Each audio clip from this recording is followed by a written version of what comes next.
Y'all, we are live right here at Nate Jackson's Super Funny Comedy Club with the keynote from Bobby's fourth annual symposium. We have the Dr. George Fraser. How are you, sir? I'm doing wonderful. Good to see you and good to be seen. All Yes, right. yes. Dr. Fraser, today you talked about business. If you had to summarize in 30 seconds, 1 minute, the keynote for the morning session, we had you for breakfast, we had you for lunch. So, what would you say? There was so much value. That sounds super funny. We had you for breakfast and we had you for lunch, and we're full. But we still also are going to have you for dinner. Whoa. Yes. That's a full meal. It's a full No day. question. It is a full day. What would you say was the key learning that you wanted people to get out of the stories that you shared about business and the importance of having a successful Black business? Well, first and foremost, I want to make it clear to Black people that I'm talking about business, not business. See, there's a difference between business and business. Right. So what we're trying to do here at the Power Networking Conference and at Fraser Net is try to put the business people out of business, right? So what we need are more Black people getting engaged in business, the business of business, which is really the business of freedom, right? Yes. And so we have to increase significantly over the next 100 years the number of us that engage in this very powerful, very important art and science, because business is both an art and a science. And as I said today, if you don't have a system, you don't have a business. I don't know what the hell you have, but it ain't a business. A system is something that you can replicate, duplicate, and scale to grow your business. Now, the numbers on Black business are actually quite exciting. The U.S. Census Bureau every 5 years publishes our stats as compared to Asian business, Hispanic business. So the last 5 year reporting period said there were 2.6 million Black owned businesses, a 35% growth over the last 5 years. That's the upside. The other upside is that almost 60% of the new businesses in Black America are being started by women. So, what it says, we're also shifting the paradigm from not just social justice, which is what we have always been focused on. In fact, if you think about it, there are 110 museums in Black America focused on social justice. We have the Slavery Museum, the Civil Rights Museum, the National Museum on the Mall, the Underground Railroad Museum. We are thoroughly engaged in and exposing the long history of everything that oppressed us for nearly 350 years, except for business. That's a whole nother story at another time. Right. So with 2.6 million Black owned businesses, the growth being 35%, that's all good. We're thinking more about starting businesses. What's the downside of that statistic, which we have to focus on? Only 111,000 of the 2.6 million businesses, brothers and sisters, employ anybody. Okay, employ anybody. Only 111,000 out of 2.6 million. Now, the average annual revenue of the 111,000 businesses that employ people, and this is my point, is $1.3 million a year.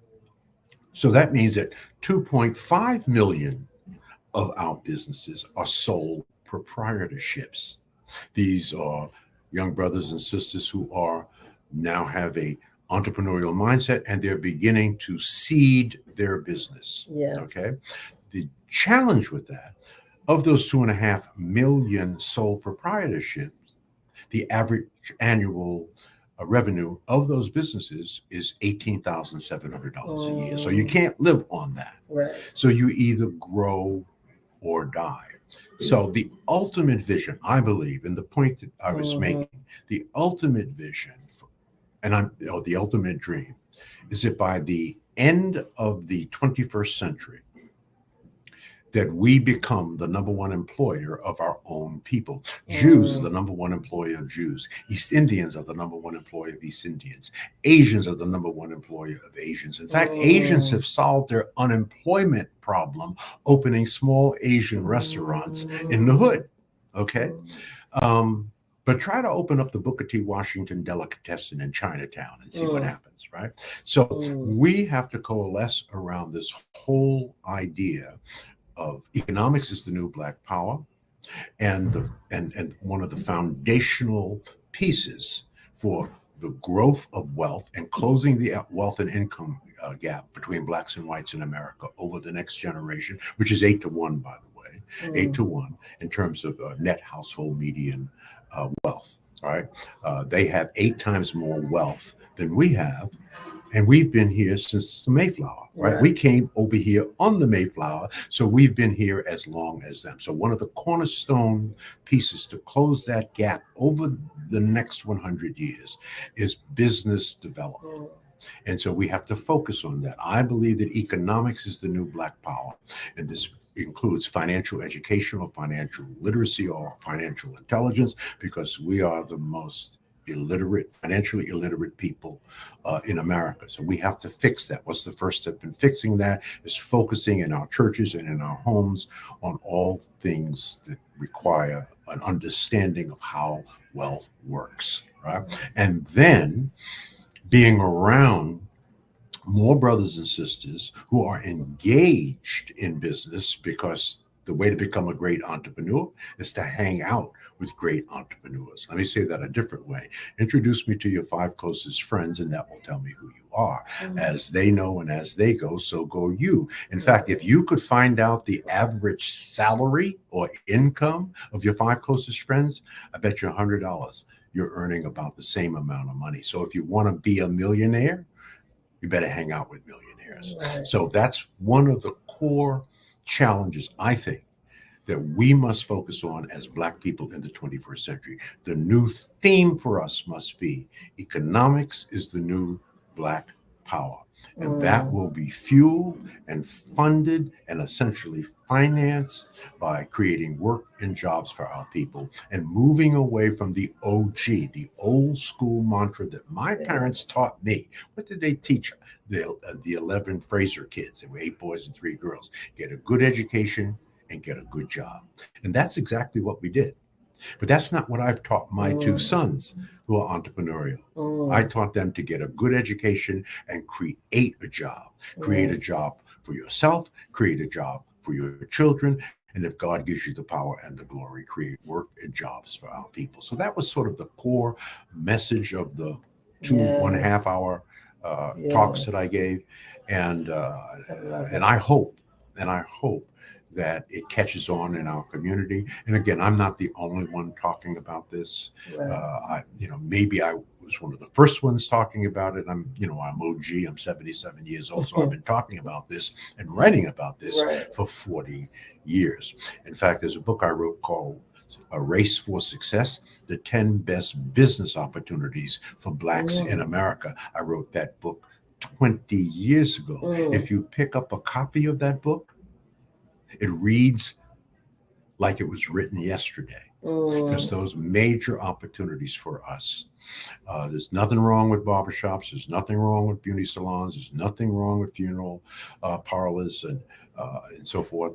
We have to have those because our sisters are going to get their hair done. We're going to get our hair cut so we can have some epic dialogue when we're sitting in that chair with the young brothers and sisters who are cutting our hair.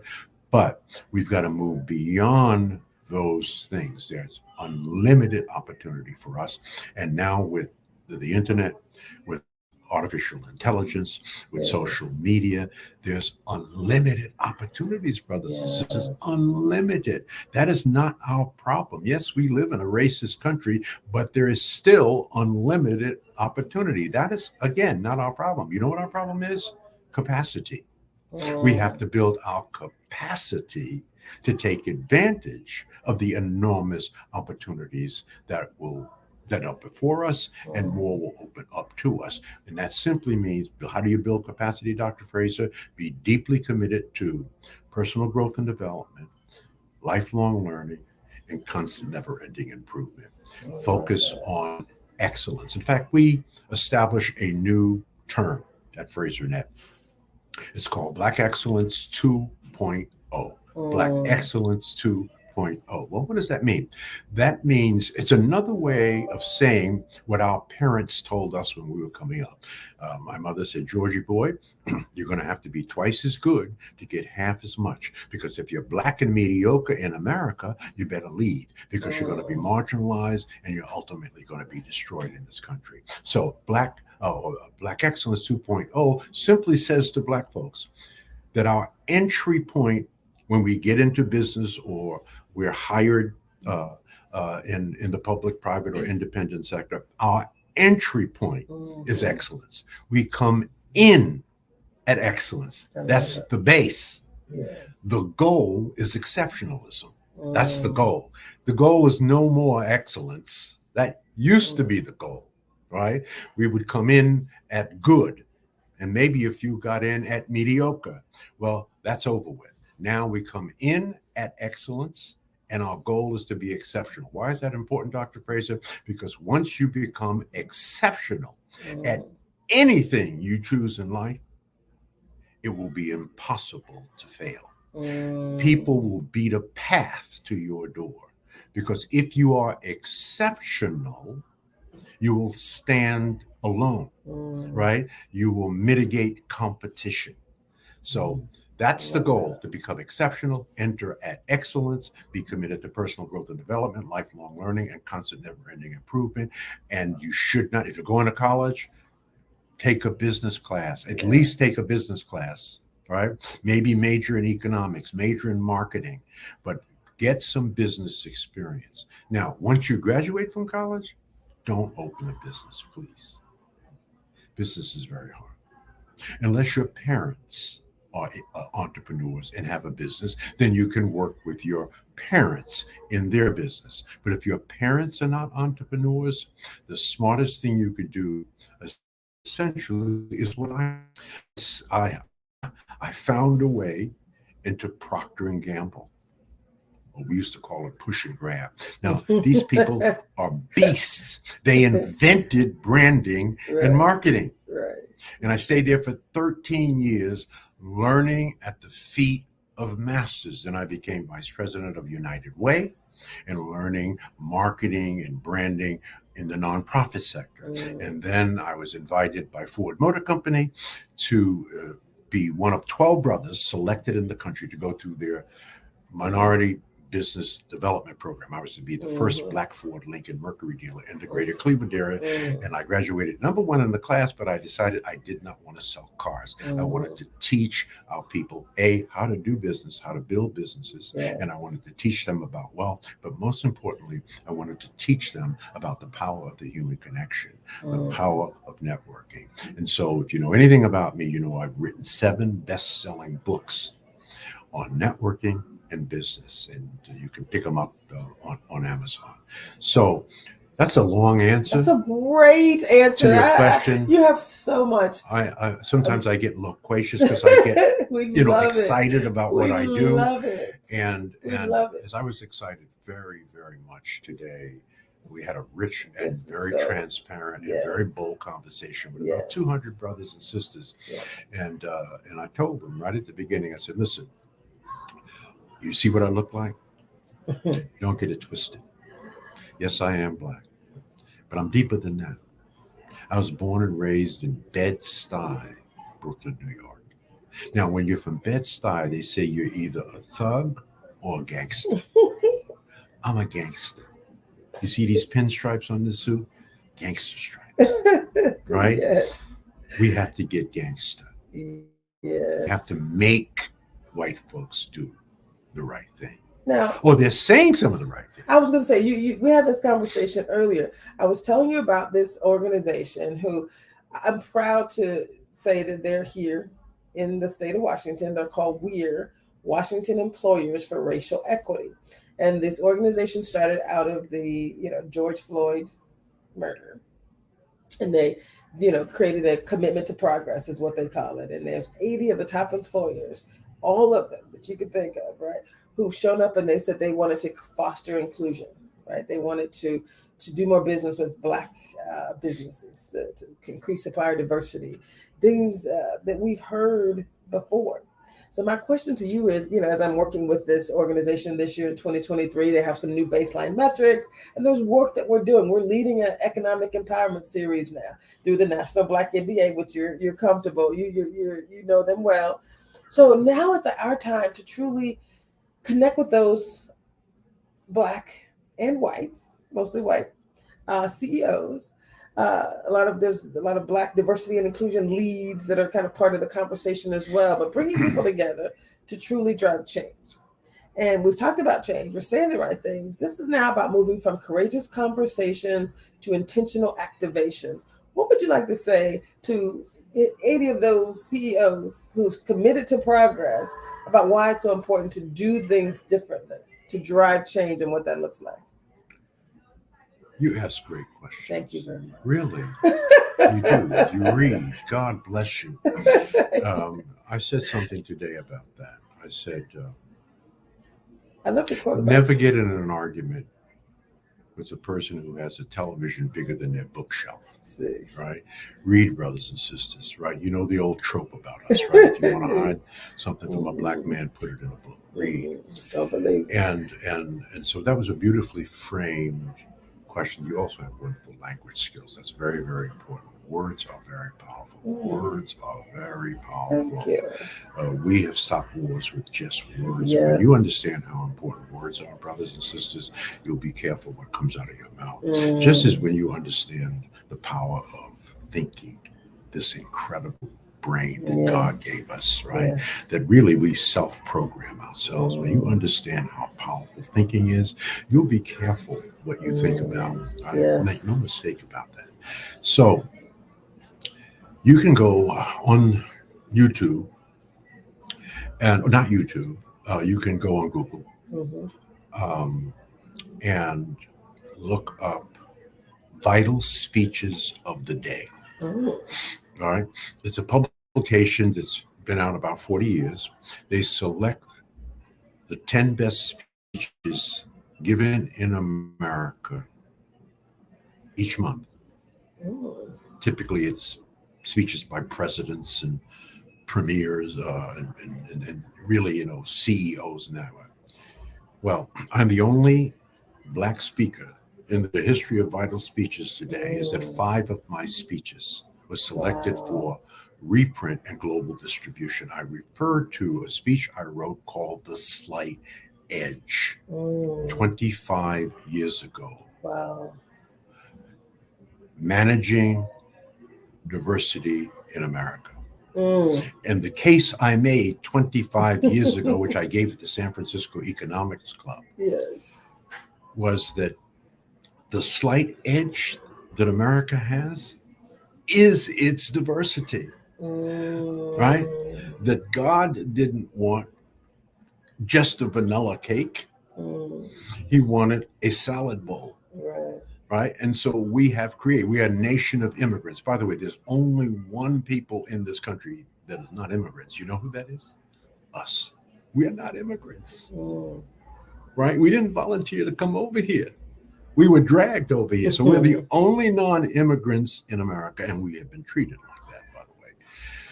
So in The Slight Edge, I urged America to take advantage of the incredible diversity of thought, the diversity of ideas, the diversity of creativity, the diversity of our cultural propensities, our unique propensities to dominate a music, to dominate sports, to dominate entertainment. But we could do more than sing and dance, play football, baseball, and basketball. I don't believe that God has put us here only to entertain white people, right? There's a lot more that we can do. That's just a sign of what we can do, because those are the only places for years and years and years where we had access, right? So here's how that goes.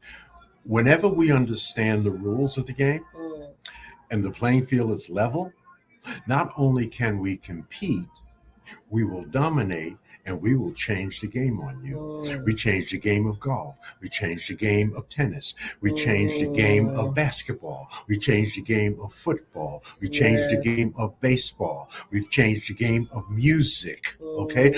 Because that's where we were allowed. And it was even a fight getting the first baseball Jackie player. Right. But once we got in, oh no, we took it over. Right. So they know how powerful we are.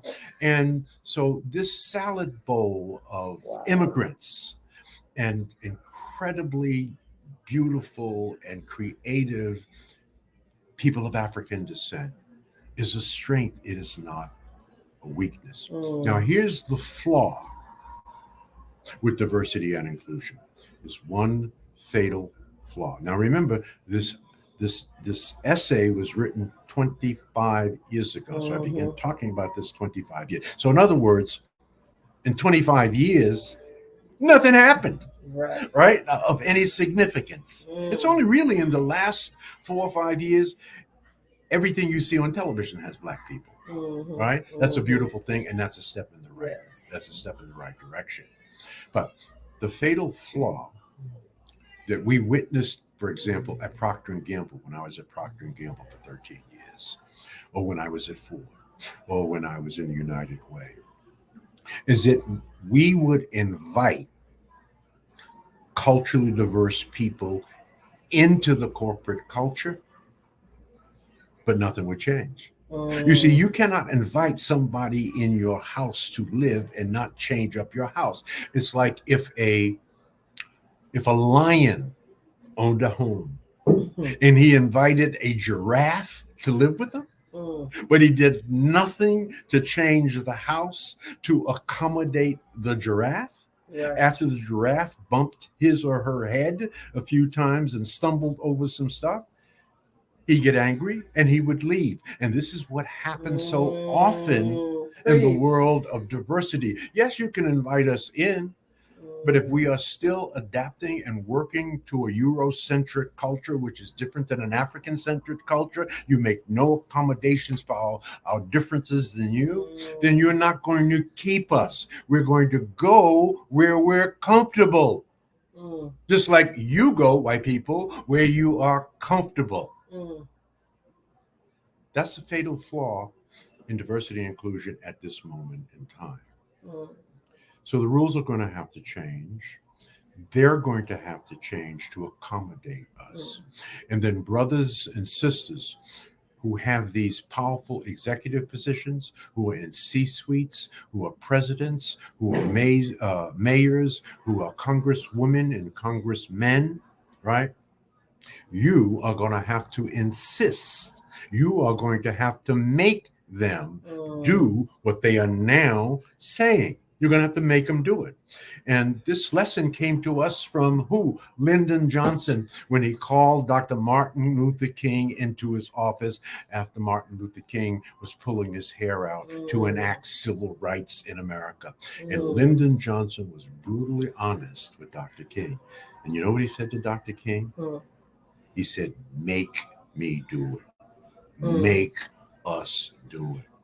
And what he meant and what he was telling Dr. King is gather your people in huge numbers. Meet, make noise. That will frighten white people, right? And then I will be able to massage them and ultimately get them to approve these acts because they will be frightened of a mass audience of people who are protesting an injustice. So this is the same thing. We're going to have to make them do it. One final thought. Yes. My 13 years at Procter & Gamble, I was one of the first blacks, probably because I was light black and looked like this, one of the first blacks in Procter & Gamble. And I won a lot of awards. I was very good at marketing and branding, and I learned a lot from them. But I was a risk taker. I was entrepreneurial inside of the corporate structure. And that's not what I'm proud of. When you become a leader at Procter & Gamble, you get recruiting responsibility. So they assigned me to 4 colleges in the Ohio area, but they were white colleges. Mm. So I gently and elegantly and eloquently requested, could you allow me to recruit at historically black colleges? And they thought about that. And they said, sure. So they gave me FAMU, they gave me Clark Atlanta, they Nice. gave me Spelman, and they gave me Tennessee State University. I remember that because that's where Oprah went. Mm. And I began to interview and recruit black people. So what am I most proud of in my tenure? Mm. The 67 African Americans I got into Procter & Gamble. That's what I'm Nice. most proud of. And that's the moral and spiritual and structural and strategic responsibility that when you get there, right? When you become an HNIC, right? You have a moral responsibility to reach down and to lift up and to reach back and pull forward, and don't get all caught up in being the only one there. There is no real glory in that. Bring others along. And that's what great leaders do. Great leaders do not gather people to serve him or her. Right. Great leaders gather people to serve. The more people you serve, the greater your leadership. Love it. Oh my goodness. Sounds like there's a party going on downstairs. I know. So this was absolutely amazing. Thank you so much. Any final words is in the middle of fighting the fight in a corporation? Any final words of encouragement to actually move from those courageous conversations to any intentional activations? I think the single word that describes 400 years, the operating narrative for black people, is resilience. Resilience. So my final words are this, and this is 3 words I sign in all the books that I sign when I'm at an event. I simply sign, stay the course. Now, what does that mean, Dr. Fraser? It means chart a good and righteous course.